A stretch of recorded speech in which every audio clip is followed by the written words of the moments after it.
Once upon a time, in the heart of the African savanna, there was a vast and flourishing kingdom known as the Pride Lands.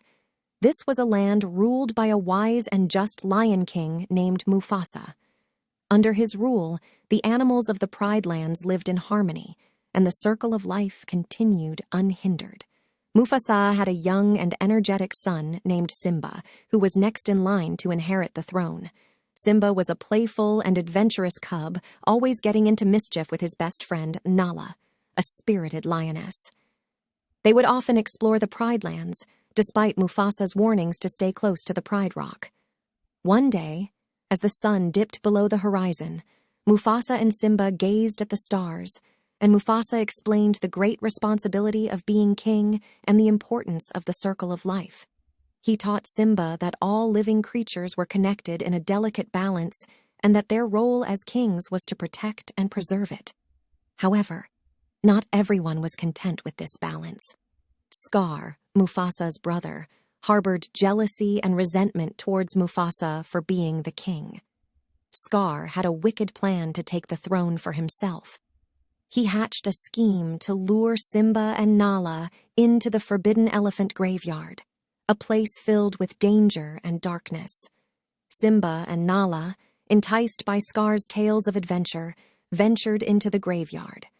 As they explored the eerie landscape, they found themselves trapped by a group of hyenas who were Scar's allies. The hyenas were about to harm them when Mufasa arrived just in time, his powerful roar sending the hyenas fleeing. Mufasa scolded Simba for disobeying him and putting himself and Nala in danger. He then explained the importance of their roles as future leaders of the Pride Lands and the dangers that lurked beyond its borders. Scar's wicked plan had failed, but he was not one to give up easily. He continued to plot, determined to seize the throne. As Simba grew older, he began to understand his responsibilities better. He trained with Mufasa, learning the ways of the Pride Lands, and he grew closer to Nala. Their bond deepened, and they fell in love. But one day, Scar's treachery came to fruition. He devised a cunning plan to cause a stampede of wildebeests in a gorge while Simba and Mufasa were there. Simba was trapped in the stampede, and Mufasa, risking his life, rushed to save his son. With great effort, Mufasa managed to rescue Simba and place him on a ledge. However, as Mufasa attempted to climb out, Scar betrayed him, throwing his own brother into the stampede's path. Simba watched in horror as his father was trampled by the wildebeests. Scar seized the opportunity to manipulate Simba's emotions, convincing him that Mufasa's death was his fault and that he should run away and never return. Devastated and guilt-ridden, Simba fled the Pride Lands, leaving behind his family and responsibilities.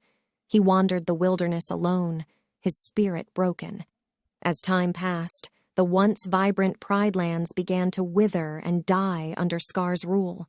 Scar allowed the hyenas to overhunt, leading to food shortages and chaos.